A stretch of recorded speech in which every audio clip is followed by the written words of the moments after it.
Hi folks, HR Funk here, with a quick follow-up to my video on the detailed disassembly, inspection, and reassembly of a third-generation Smith & Wesson semi-automatic pistol.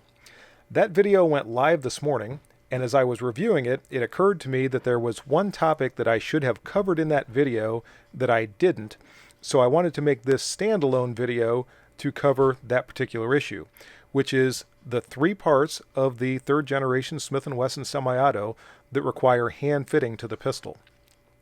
The reason this is important is because if you conduct a detailed disassembly and inspection of your pistol and you find any of these three parts that are damaged and need to be replaced, they are not drop-in parts. They do require hand fitting. Those three parts that require hand fitting to the pistol are the barrel, the Sear release lever, and the extractor, and I'm going to talk about each one of these individually. First up is the Sear release lever, and the Sear release lever in the frame is located right here. It is this inside lever. The outside lever is the firing pin safety lever, but the inside is the Sear release lever. And the purpose of that lever is when the pistol is assembled and the hammer is cocked, as it is here, if the shooter wishes to decock the pistol by rotating the safety downward, the body of the safety depresses the Sear release lever, which causes the hammer to fall. This part has to be fit correctly in order for the safety to be timed properly, as I'll demonstrate here. There are two function checks to demonstrate whether or not our Sear release lever is working properly. First is simply rotating the safety downward to make sure that it decocks the hammer. Next, we have to check the timing, and I demonstrated this in the last video, by rotating the safety just to the point where the hammer drops. And notice there's still a very small gap there. As long as you have some gap, it's okay. And then when the hammer is cycled, the safety should move downward into the safe position, as it did right there. If I would have pulled the hammer down and it sprung back up into the fire position, then the Sear release lever is not fit properly. Similarly, if I rotate the safety all the way down and the hammer doesn't fall, then the Sear release lever is not fit properly. This is our Sear release lever removed from the pistol, and if this part needs to be fit, if this is damaged when you disassemble your pistol and you discover that there is some sort of problem where it's bent or broken or otherwise in need of being replaced, or if your safety doesn't work properly, what I'm going to recommend is that you take your firearm to a gunsmith or an armorer familiar with third-generation Smith & Wessons and have this part replaced by that person. This is a very difficult part to fit.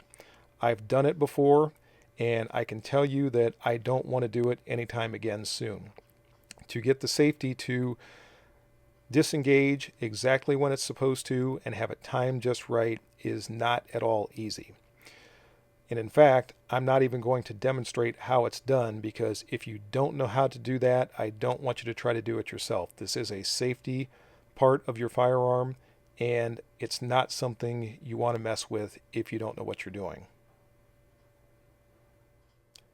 By the way, if you have a double action only third generation Smith & Wesson, it does not have a Sear release lever. So you don't have to worry about that particular part in a double action only. Sometimes there is a spacer put in the frame just to take up the room between the hammer and the firing pin safety lever. It looks like a Sear release lever, but it doesn't have this bottom portion on it. So if you have a double action only, you don't have to worry about the Sear release lever. Next up is our extractor.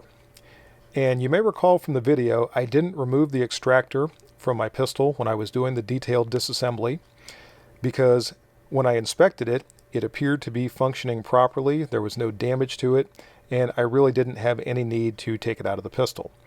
Now, if you're starting to get extraction problems, one of the things that could potentially be causing that, particularly in a pistol that previously worked properly, is the extractor spring. If all you're doing is replacing the extractor spring, you simply remove the extractor the way that I explained in the last video, replace the spring, and then reinstall the extractor. And if your extraction problems go away, then everything is solved. However, if there's damage to the extractor itself and you have to fit a new extractor, this takes a little bit of know-how as well.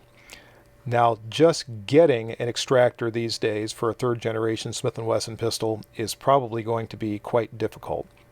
But if you require an extractor to be fit to your pistol, again, I'm going to recommend that you have it installed by an armorer or a gunsmith who is familiar with fitting this part.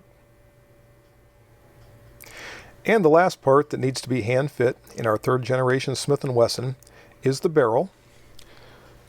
When the barrel is installed in the slide, it has to have the proper tolerance between the breech face and the barrel extension that you can see right there. If the barrel installs and goes right into place, then you may not have to do any fitting at all. But if it's oversized and you start to move it into place and it binds against the breech face, then that may require hand fitting also. Again, my recommendation is to have that done by someone who knows what they're doing. So there you have it, my quick follow-up video on the 3 parts on a third generation Smith & Wesson semi-auto that require hand fitting. If you have any questions or comments, as always, make sure you forward those to me. And until next time, good shooting. Bye-bye.